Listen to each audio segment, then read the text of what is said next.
Olá pessoal, eu sou o professor Gustavo Viegas e este é o Toda Matemática. Em 1772, o Euler trabalhou com a expressão n² menos n mais 41. Quando se substitui o n por zero, a resposta é 41, que é um número primo. Quando se substitui por 1, também dá 41, que é um número primo. Quando se substitui o n por 2, a resposta é 43, que é um número primo. Ao substituir por 3, dá 47, que é um número primo. Então, essa expressão ela é bastante interessante. Quando eu substituo por 0, 1, 2, 3, 4, 5 até 40, a resposta sempre é um número primo. Quando eu substituo por 41, dá um número composto. Depois do 41, ficam aparecendo vários números primos e alguns compostos. Então, essa expressão, chamada de polinômio de Euler, é bastante interessante porque, de certa forma, ela gera números primos. Não sempre, mas ela gera bastantes. Entre 0 e 40, quando eu substituo por um número natural, sempre dá um número primo. Isso é interessante porque nós ainda não sabemos se os números primos são de fato aleatórios ou se existe algum padrão que os gera.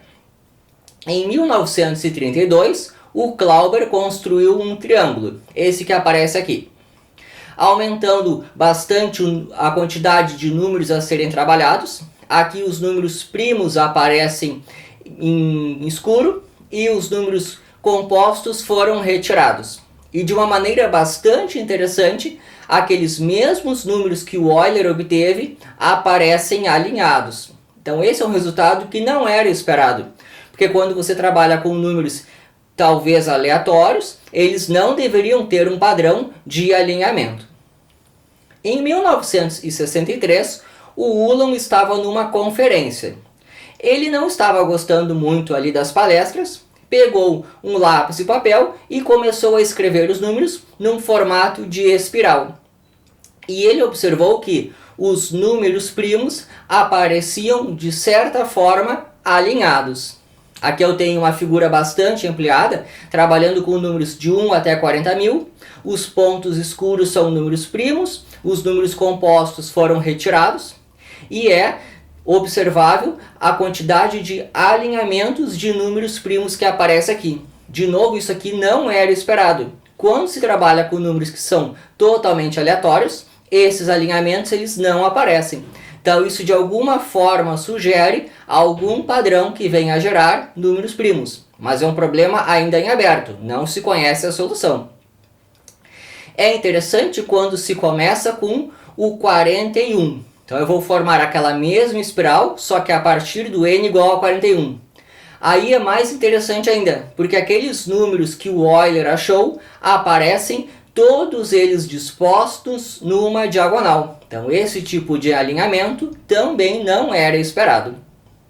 E em 1994, o Sachs criou uma nova disposição para os números. Então ele foi construindo ali uma espiral e ampliando bastante a quantidade de números. Aqui eu mostro a figura com de 1 até mais do que 46.000. Aqueles mesmos números primos que o Euler achou aparecem formando uma curva que está bem destacada frente a todos os outros números primos que aparecem aqui. Então é interessante porque esses tipos de problemas aí ainda não têm solução. Nós ainda estamos considerando o que será que está acontecendo aqui. E é isso aí. Espero que tenham gostado. Muito mais vocês encontrem todamatemática.com.